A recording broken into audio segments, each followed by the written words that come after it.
Hi everybody, it's Stephanie. Today's book review and critique is on the book Lying by Sam Harris. Published in 2013, the book is 42 pages long, plus an additional 20 pages of Appendix A, which is a conversation between Sam and his former Stanford University professor, Ronald A. Howard. There is an additional 27 pages of Appendix B, which is a conversation with readers.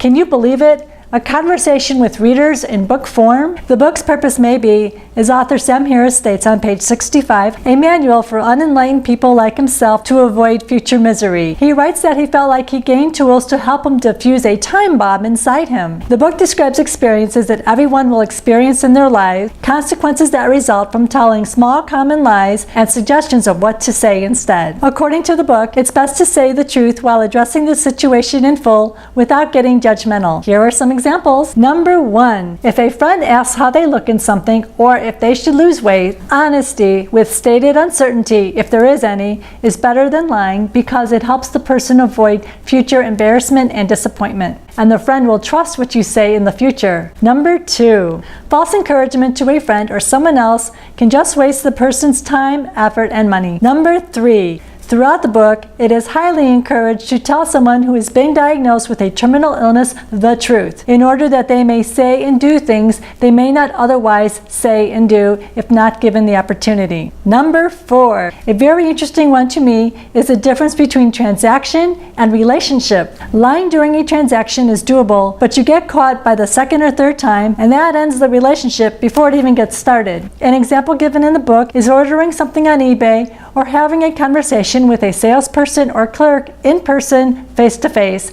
in a store. Another example is having an ongoing relationship with a mechanic that you see on a regular basis. But that, in my opinion, is questionable because, like diamond quality, auto repair is not something many people know much about and therefore can be easily taken advantage of, at least for a while. Number 5.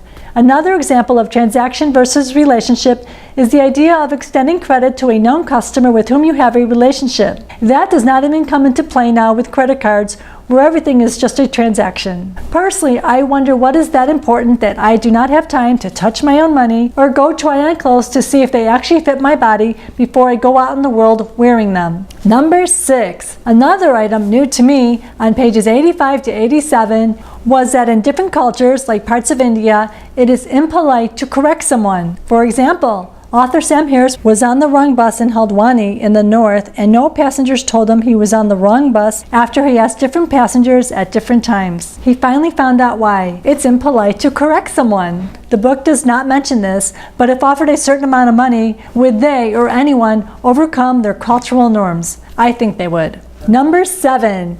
On pages 66 and 79, the author talks about institutions changing social norms by creating systems that make it easy for people to behave ethically and not lie. This brings to mind TV networks and maybe even places where you work. Environments are created where sexual harassment is grudgingly accepted and unequal pay is the norm. Or how about, and this is not in the book, environments where to express a grievance or desire for better changes, a retaliation process from coworkers or direct supervisors is basically unavoidable. This is also my opinion. The book does not address the tug of war between the business model of highest possible bottom line while bringing others down and the business model of reasonable bottom line and reasonable ethics. Overall, I really like this book, Lying by Sam Harris. It is a good read and concise. Divided into 3 parts, it's easy to get back where you left off. But most important to me, it had me thinking about ideas, what happens in my life, and to think more critically about what I hear on TV and on the internet. Well, if you like this video, please feel free to like or subscribe and tell me what you thought. Do you agree? Thank you for watching, and I'll see you next time.